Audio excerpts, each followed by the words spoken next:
Welcome back friend, मैं नंद श्रीवास्तव आपके YouTube channel intellect study centre पे आप सभी दोस्तों का स्वागत करता हूं। और आज आप लोगों के लिए मैं सामाजिक अध्ययन की जो 20 महत्वपूर्ण प्रश्नों की सीरीज चला रहा हूं, इसका पार्ट 4 लेकर आया हूं। इसके पहले आप लोगों को मैंने 3 पार्ट दिए हैं, तो यदि आप वो तीनों पार्ट नहीं देखे हैं तो डिस्क्रिप्शन बॉक्स में आप जाकर वहाँ पर तीनों पार्ट के लिंक आपको वहाँ मिल जाएंगे, आप वहाँ पर देख सकते हैं। और कुछ हमारे यूट्यूब मेम्बर जो पूछ रहे थे कि डिस्क्रिप्शन बॉक्स होता कहाँ पर है, तो मैं आप लोगों को बता दूँ। डिस्क्रिप्शन बॉक्स आप यहाँ पर राइट कॉर्नर पर जब आएँगे तो आपको जो है यहाँ पर इस प्रकार का एक सिंबल मिलेगा, यानी एक एरो टाइप का मिलेगा कॉर्नर पे एकदम। तो यहाँ पर जब आप प्रेस करेंगे तो वहाँ पर जो भी मैं आप लोगों को लिंक प्रोवाइड कराता हूँ वहाँ पे आपको दिखाई पड़ेगा और आप वहाँ पे उसको टच करके सीधे वीडियो पे जा सकते हैं। तो चलिए अब वीडियो स्टार्ट करते हैं। और वीडियो शुरू करने से पहले मैं आप लोगों से यही कहना चाहूँगा, यदि आप मेरे इस चैनल पे नए हैं तो प्लीज़ चैनल को एक बार विजिट करिए। और यदि आपको कंटेंट और वीडियो अच्छा लगता है तो प्लीज़ वीडियो को लाइक करिए। और आई होप आप लोगों को ज़रूर मेरे वीडियो अच्छे लगेंगे, क्योंकि क्वेश्चन की क्वालिटी कुछ ऐसी होती है कि आप एक बार देखने के बाद अगर इससे संबंधित आप तैयारी कर रहे हैं तो चैनल को ज़रूर सब्सक्राइब करेंगे। चलिए अब स्टार्ट करते हैं। पार्ट 4 है ये। और इसमें पहला जो क्वेश्चन है, धार्मिक स्वतंत्रता में क्या सम्मिलित है, यानी धार्मिक से संबंधित जो स्वतंत्रता होती है उसमें क्या चीज़ सम्मिलित होता है। आपके पास 4 ऑप्शन हैं। ऑप्शन ए, किसी धर्म को मानने, प्रचार करने व प्रसार करने की स्वतंत्रता। ऑप्शन बी, अपने धार्मिक कार्यों का प्रबंध करना। ऑप्शन सी, जंगम और स्थावर संपत्ति का अर्जन और स्वामित्व। और ऑप्शन डी, उपरोक्त सभी। तो यहाँ पर जो है 52 का सही आंसर हो जाएगा डी, यानी ABC जो बात कह रहा है ये धार्मिक स्वतंत्रता के अंतर्गत आता है, इसलिए इसका आंसर जो सही हो जाएगा डी सही हो जाएगा। नेक्स्ट क्वेश्चन देखते हैं। महत्वपूर्ण प्रश्न है आपका, लोकसभा और राज्यसभा के संबंध में क्या सत्य नहीं है। सीटेट में इसी प्रकार के क्वेश्चन आपको ज़्यादा देखने को मिलेंगे, इसलिए इस प्रकार के क्वेश्चनों का एक तरीके से मोस्ट इम्पॉर्टेंट बुकों से जो है संग्रह किया गया है। तो लोकसभा और राज्यसभा के संबंध में क्या सत्य नहीं है। ऑप्शन ए, संविधान संशोधन विधेयक प्रथमतः जो है केवल लोकसभा में ही प्रस्तुत किया जा सकता है।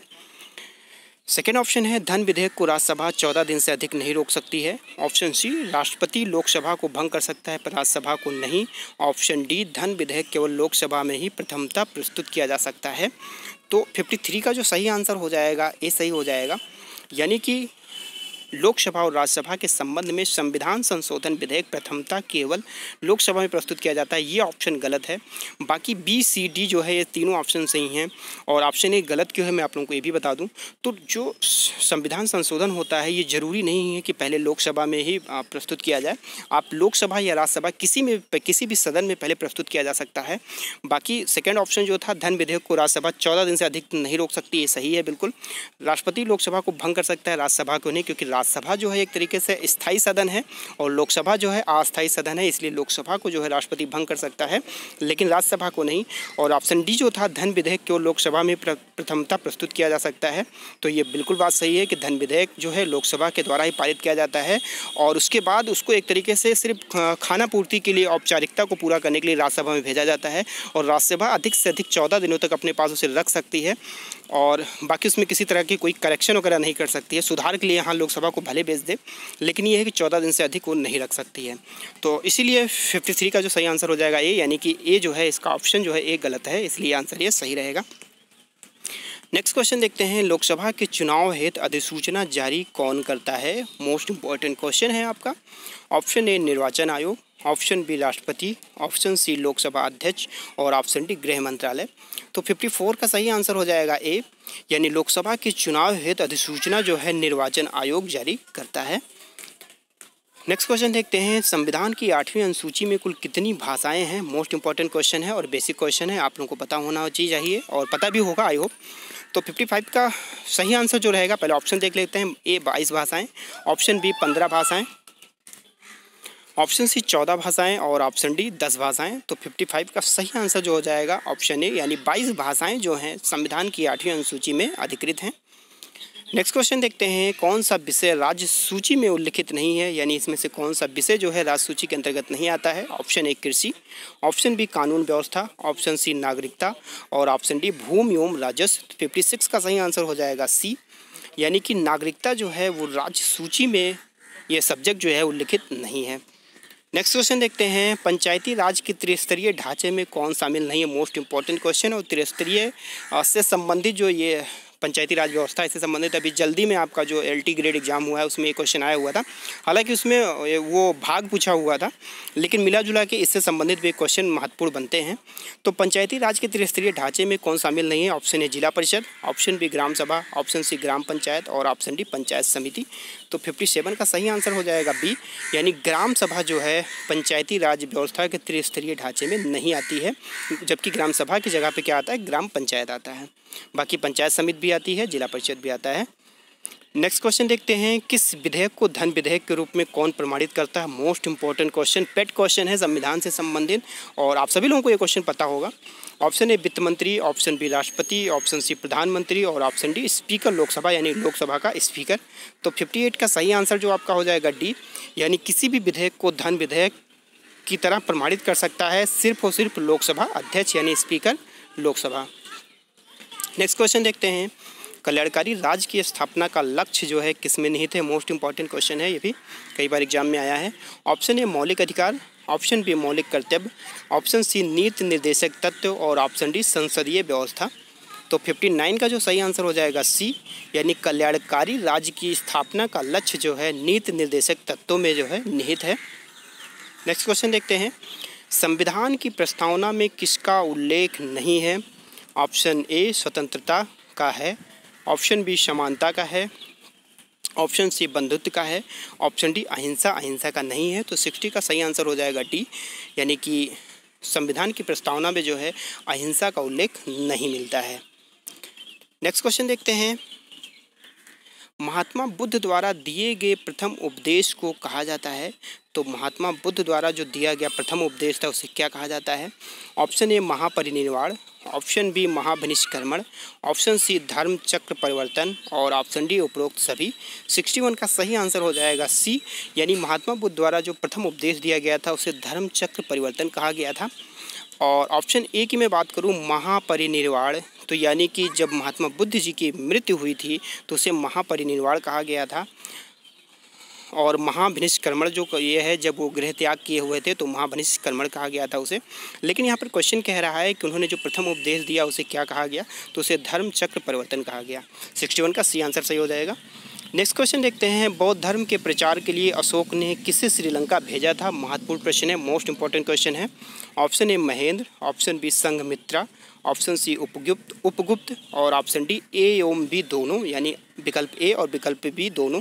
तो 62 का सही आंसर हो जाएगा डी, यानी बौद्ध धर्म के प्रचार के लिए अशोक ने महेंद्र और संघमित्रा दोनों को भेजा हुआ था। ये अशोक के ही पुत्र और पुत्री थे, तो बौद्ध धर्म के प्रचार के लिए इन दोनों को, महेंद्र और संघमित्रा को जो है अशोक ने श्रीलंका भेजा हुआ था। नेक्स्ट क्वेश्चन देखते हैं, भी महत्वपूर्ण प्रश्न है, इसमें आपको 2-3 क्वेश्चन मिल जाएंगे एक तरीके से देखने के लिए। कौन कह रहा है कौन सा सुमेलित नहीं है, यानी कौन सा मैच नहीं कर रहा है? एक तरफ रचनाएं दी हैं लेफ्ट हैंड साइड में, राइट हैंड साइड में उसके रचनाकार दिए हैं, यानी उसको जिसको जो उस रचना को लिखा हुआ है। तो देखिए, मुद्रा राक्षस विशाख दत्त बिल्कुल सही है। ऑप्शन बी अभिज्ञान शाकुंतलम कालिदास, ये भी बिल्कुल सही है। शूद्रक जो है मृच्छकटिकम, ये भी सही है। और ऑप्शन डी जब बच रहा है तो ये कहीं ना कहीं गलत हो जाएगा, क्योंकि ऊपर के जो ABC तीनों जो हैं तीनों सही हैं, तो डी इसका आंसर सही हो जाएगा, ये सुमेलित नहीं है। तो 63 का जो है सही आंसर हो जाएगा डी। नेक्स्ट क्वेश्चन देखते हैं, मोस्ट इंपॉर्टेंट क्वेश्चन, कई बार यूपी टेट में क्वेश्चन आया हुआ है। बृहदेश्वर मंदिर का निर्माण किसने कराया हुआ था? ऑप्शन ए राजेंद्र प्रथम ने, ऑप्शन बी विजयालय ने, ऑप्शन सी राज प्रथम ने और ऑप्शन डी जो है कुलोतुंग प्रथम ने। तो 64 का सही आंसर हो जाएगा सी, यानी कि राज प्रथम ने जो है बृहदेश्वर मंदिर का निर्माण कराया था। और इससे संबंधित एक क्वेश्चन मैं आप लोगों को और बता दूं, कई बार यूपी टेट में पूछा हुआ है कि बृहदेश्वर मंदिर जो है वो कहाँ पर है, तो ये एक तरीके से तंजौर में है, तो ये भी ध्यान रखिएगा क्योंकि कई बार ये क्वेश्चन रिपीट हुआ है। नेक्स्ट क्वेश्चन देखते हैं, महात्मा बुद्ध ने अपना पहला उपदेश कहाँ दिया था? बहुत ही मोस्ट इंपॉर्टेंट क्वेश्चन है ये। Option A Pataliputra, option B Shravasti, option C Sarnath और ऑप्शन डी बोध गया। तो 65 का जो सही आंसर हो जाएगा सी हो जाएगा, यानी महात्मा बुद्ध ने अपना पहला उपदेश जो है सारनाथ में दिया हुआ था। वैसे देखिए, सीरीज के सारे ही क्वेश्चन जो हैं मोस्ट इंपॉर्टेंट क्वेश्चन है, फिर भी जो क्वेश्चन उसमें से ज़्यादा मुझे इंपॉर्टेंट लगते हैं वो मैं आप लोगों के लिए हाईलाइट करवा देता हूँ, ताकि आप उस क्वेश्चन को कभी भूलिए मत उस क्वेश्चन को थोड़ा सा ध्यान देकर पढ़िए। वैसे सीरीज के जितने भी क्वेश्चन रहेंगे, कोई भी एक क्वेश्चन ऐसा नहीं आ पा सकते हैं जो एग्ज़ाम की दृष्टि से महत्वपूर्ण ना हो, क्योंकि ये सारे क्वेश्चन जो हैं ऐसे ही बुक से कलेक्ट किए जाते हैं, विभिन्न बुकों से, जो मतलब आप लोगों की टॉप मोस्ट बुकें मार्केट में होती हैं, प्राइस के अकॉर्डिंग भी और क्वालिटी के माध्यम से भी, ठीक है ना। तो उन्हीं बुकों से संग्रह करके ये सारी सीरीज़ बनाई जाती है, या ऐसे कोई बुक से ही सीरीज उठा ली जाती है, जिससे आप लोगों के लिए बहुत ही कम समय में एक तरीके से अधिक मार्ग जो है प्राप्त करने में सफलता दिलाई जा सके। तो नेक्स्ट क्वेश्चन देखते हैं, बाबर ने अपनी आत्मकथा जो है तुझुक-ए बाबरी किस भाषा में लिखा। मोस्ट इंपॉर्टेंट क्वेश्चन ये भी है। तो पहली बात क्वेश्चन ये आप ध्यान रखिए कि तुझुक-ए बाबरी जो है किसने लिखा, बाबर ने लिखा, और अपनी आत्मकथा थी, यानी उसी की आत्मकथा थी। तो किस भाषा में लिखी गई। ऑप्शन ए फारसी, कई बार ये यूपी टेट में पूछा गया क्वेश्चन। ऑप्शन बी तुर्की, ऑप्शन सी उर्दू, और ऑप्शन डी हिंदी। तो 66 का जो सही आंसर हो जाएगा बी, यानी बाबर ने अपनी आत्मकथा तुझुक-ए बाबरी जो है तुर्की भाषा में लिखी हुई थी। नेक्स्ट क्वेश्चन देखते हैं, ये भी मोस्ट इंपॉर्टेंट क्वेश्चन है। जिंदा पीर किस मुगल शासक को कहा जाता था, कई बार एग्जाम में आया हुआ है। Option A Jahangir, option B Aurangzeb, option C Bahadur Shah प्रथम, और ऑप्शन डी बहादुर शाह द्वितीय। तो 67 का जो सही आंसर हो जाएगा बी सही हो जाएगा, यानी कि औरंगजेब को जो है जिंदा पीर कहा जाता था, मुगल शासक था औरंगजेब। नेक्स्ट क्वेश्चन देखते हैं 68 नंबर, मुगल काल में सर्वाधिक हिंदू मनसबदार किसके समय में थे। यानी अगर मुगल काल की हम लोग बात करें तो सबसे अधिक जो है हिंदू मनसबदार किस राजा के समय में थे। तो option A Akbar, option B Jahangir, option C Shahjahan, और ऑप्शन डी औरंगजेब। तो 68 का सही आंसर हो जाएगा डी, यानी कि औरंगजेब के टाइम में ही सबसे अधिक जो है हिंदू मनसबदार हुआ करते थे। नेक्स्ट क्वेश्चन देखते हैं, दिल्ली का लाल किला किसने बनवाया। ये आप लोगों को पता ही है, बेसिक क्वेश्चन, लेकिन महत्वपूर्ण क्वेश्चन है, इसलिए इस क्वेश्चन को यहाँ पे रखा गया है। तो दिल्ली का लाल किला, क्योंकि बहुत लोग आगरा के लाल किला और दिल्ली के लाल किला में कंफ्यूज हो जाते हैं और वहाँ पर गलत आंसर टिक करके चले आते हैं। तो दिल्ली का Lal Qila, option A Akbar, option B Jahangir, option C Shahjahan, और ऑप्शन डी शेर शाह सूरी ने। तो 69 का जो सही आंसर आपका हो जाएगा सी सही हो जाएगा, यानी कि दिल्ली का लाल किला जो है शाहजहां ने बनवाया हुआ था। और अगर आगरा की लाल किला की मैं बात करूं तो अकबर ने बनवाया हुआ था। तो इन दोनों लाल किलों को ध्यान में रखिएगा। अगर सिर्फ लाल किला पूछता है, सिटी की मेंशन नहीं करता है, तो आप शाहजहां को ही टिक करिएगा। अगर अकबर भी दिया रहता है तो उसे इग्नोर करिएगा, आप शाहजहां को टिक करने का प्रयास करिएगा। और आज के सीरीज का लास्ट क्वेश्चन है, मुगल चित्रकला किसके राजकाल में अपनी पराकाष्ठा पर पहुंचा।